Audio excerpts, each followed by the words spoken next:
마태복음 25장 31절부터 46절 말씀을 한 절씩 교독하시겠습니다. 31절 말씀 제가 먼저 읽겠습니다. 인자가 자기 영광으로 모든 천사와 함께 올 때에 자기 영광의 보좌에 앉으리니 모든 민족을 그 앞에 모으고 아까 구분하기를 목자가 양과 염소를 구분하는 것 같이 하여 양은 그 오른편에 염소는 왼편에 두리라. 그때 임금이 그 오른편에 있는 자들에게 이르시되 내 아버지께 복받을 자들이여 나와 창세로부터 너희를 위하여 예비된 나라를 상속받으라. 내가 줄일 때에 너희가 먹을 것을 주었고 목마를 때에 마시게 하였고 나그네 되었을 때에 영접하였고 헐벗을 때에 옷을 입혔고 병들었을 때에 돌보았고 옥에 갇혔을 때에 와서 보았느니라.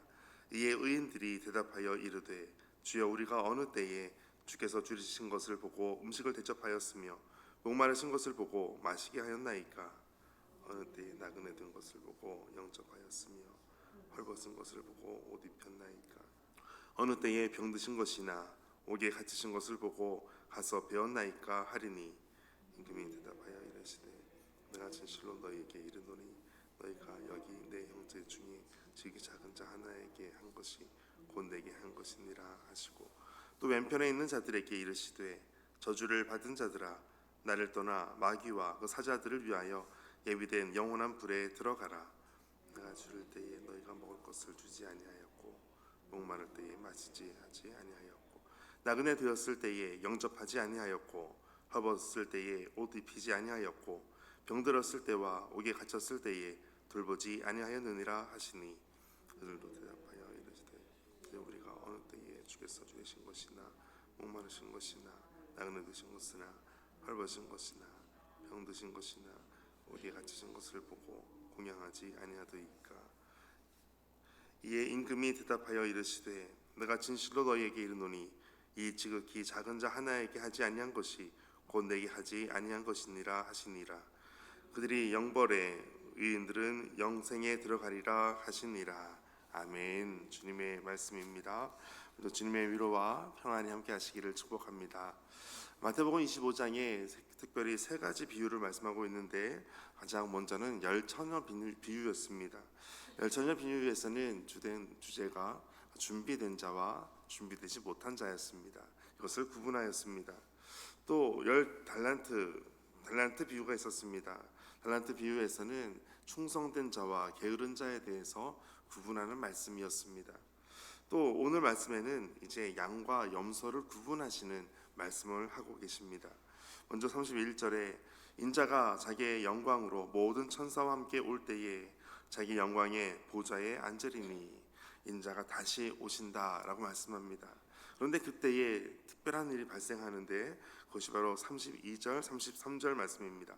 32절, 33절 함께 다시 한번 읽겠습니다. 시작. 모든 민족을 그 앞에 모으고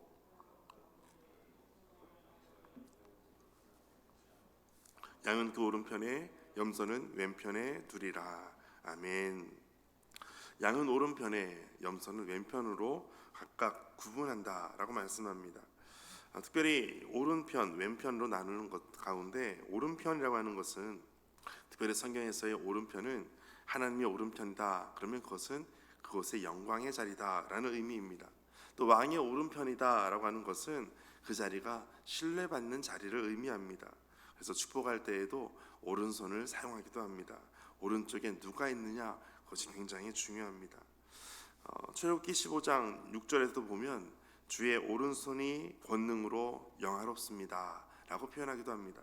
시편 110편 1절에도 내 주께서 말씀하시는 내 오른편에 앉으라 라고 말씀하고 있습니다. 그래서 오른편은 인정받는 자로 또 왼편은 이제 제외되는 자로 그런 의미를 상징적으로도 가지고 있습니다. 그런데 양과 염소를 각각 오른편, 왼편에 구분하는 이유가 있습니다. 보통 그 당시의 배경을 보면 각각 먹는 먹이 습성이 두 종류가 다릅니다. 풀을 먹는 것은 양이고 또 나뭇잎을 먹는 것은 염소가 됩니다. 그러다 보니까 풀과 나뭇잎을 각각 먹게 돼서 양과 염소를 같이 키우기도 합니다. 같이 키워도 아무런 문제가 없습니다. 그래서 낮 동안에는 같이 혼합된 무리로, 같이 섞여 있는 무리로 키웁니다. 그런데 보통 저녁이 되면은 이 구분을 하게 됩니다. 저녁에 대해서 구분하는 이유는 여러 가지로 찾을 수가 있는데 가장 먼저는 체온 차이입니다. 양과 염소는 체온이 다릅니다. 양은 털이 많아서 추위에도 강합니다. 그런데 염소는 추위에 약합니다. 그래서 따뜻한 실내 우리가 필요하기도 합니다. 또 두 무리는 성격이 다릅니다. 양은 비교적 온순합니다. 그런데 염소는 잘 들이박습니다. 더 활동적으로 또 더 제멋대로 하기도 합니다. 또 밤에 되면 염소는 종종 실내에서 따뜻한 우리에서 키워야 되지만 양은 야외 우리에서도 충분히 가능한 곳이 바로 양이 됩니다. 그래서 목자는 저녁마다 양과 염소를 구분하는 일들을 매일매일 하고 있습니다. 그 당시 사람들에게는 이 양과 염소를 구분하는 것은 아주 익숙한 일입니다. 당연한 일이었습니다. 겉보기에는 같은 무리처럼 보였지만 마지막에는 분명히 나누어진다라는 것을 말씀하는 것입니다. 그런데 이 구분하는 것은 목자가 직접 한다라는 것입니다. 이것은 하나님의 구원, 하나님의 절대적인 능력을 말씀하는 것입니다. 오늘 이처럼 마지막 때에 양은 오른편에 염소는 왼편에 두리라, 이 말씀이 오늘 우리 가운데도 그대로 이루어질 것입니다. 이제 34절부터 이어서 말씀 보면 그때의 임금이 그 오른편에 있는 자들에게, 오른편 의로운 자들입니다, 그 사람들에게 말씀합니다. 내 아버지께 복을 받을 자들이여, 나와 창세로부터 너희를 위하여 예비한 나라를 상속받으라. 하나님의 나라를 상속받게 됩니다. 하나님의 자녀입니다. 바로 의인입니다.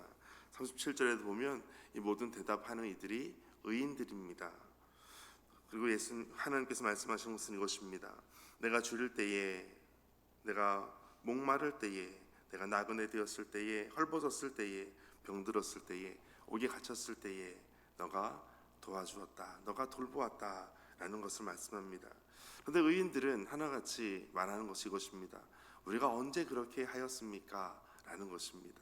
그런데 뒤에 왼편에 있는 자들은 오히려 반대로 말합니다. 우리가 언제 그렇게 하지 않았습니까? 우리는 그렇게 했다라는 것입니다. 그런데 이제 의인들의 답변은 이렇게, 우리가 언제 그렇게 했습니까? 라는 질문에서 정답은 이것입니다. 38절, 39절에 이어서 보시면 39절에 어느 때에 병드신 것이나 옥에 갇힌 것을 보고 가서 배웠나이까 하리니, 답변은 40절 같이 읽겠습니다. 임금이 대답하여 이르시되 내가 진실로 너희에게 이르노니 너희가 여기 내 형제 중에 지극히 작은 자 하나에게 한 것이 곧 내게 한 것이니라 하시고. 아멘. 지극히 작은 자 하나에게 너희가 하였던 것, 이것이 곧 나에게 한 것이다 라고 말씀합니다. 로마서 12장 10절에도 보면 형제를 사랑하여 서로 우애하고 존경하기를 서로 먼저 하라 라고 말씀합니다. 히브리서 13장 1절에서도 형제 사랑하기를 계속하고 라고 말씀합니다. 형제를 사랑하는 것, 그것이 곧 내게 한 것과 같다. 우리가 형제를 사랑하는 것, 이웃을 사랑하는 것을 주께 하듯 하라 라고 하는 말씀과 동일한 맥락이기도 합니다. 그런데 반대쪽에 있는 왼편에 있는 자들에게는 너희가 이렇게 하지 않았다 라고 말씀합니다. 내가 줄일 때에 먹을 것을 주지 아니하였고, 부정적인 표현을 계속해서 하고 계시는데, 목마를 때에 마시게 하지 아니하였고, 나그네 되었을 때에 영접하지 아니하였고, 헐벗었을 때에 옷 입히지 아니하였고, 병들었을 때와 옥에 갇혔을 때에 돌보지 아니하였다 라고 말씀합니다. 아니하였다라는 것이 가장 먼저 표현되고 있습니다. 그때 이 왼편에 있는 자들에게는 우리가 언제 그렇게 아니하였습니까? 라고 할 때 45절 이렇게 말씀합니다. 45절 함께 읽겠습니다. 시작.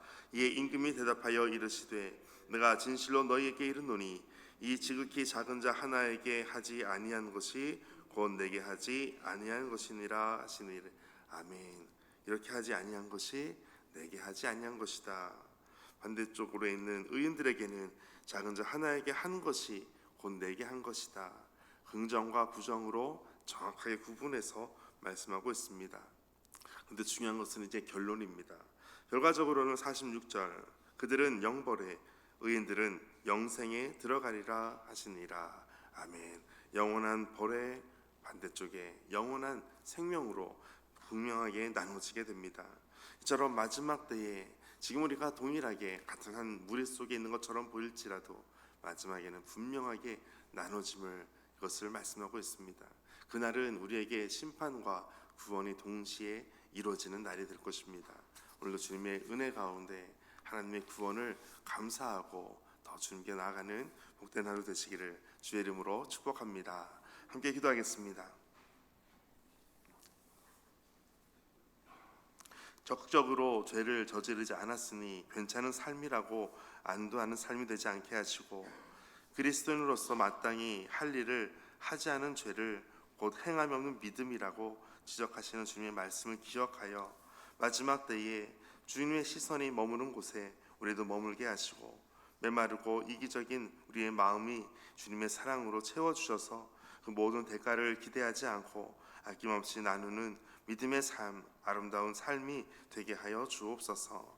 오늘 우리 모든 삶 가운데 마지막 때를 살아가는 주님의 말씀을 기억하여 주님의 위로와 기쁨과 평안과 소망을 가지고 나아가는 복된 삶이 되게 하여 주옵소서. 이 모든 말씀 예수님의 이름으로 기도하옵나이다. 아멘. 오늘 말씀 가지고 함께 기도하겠습니다.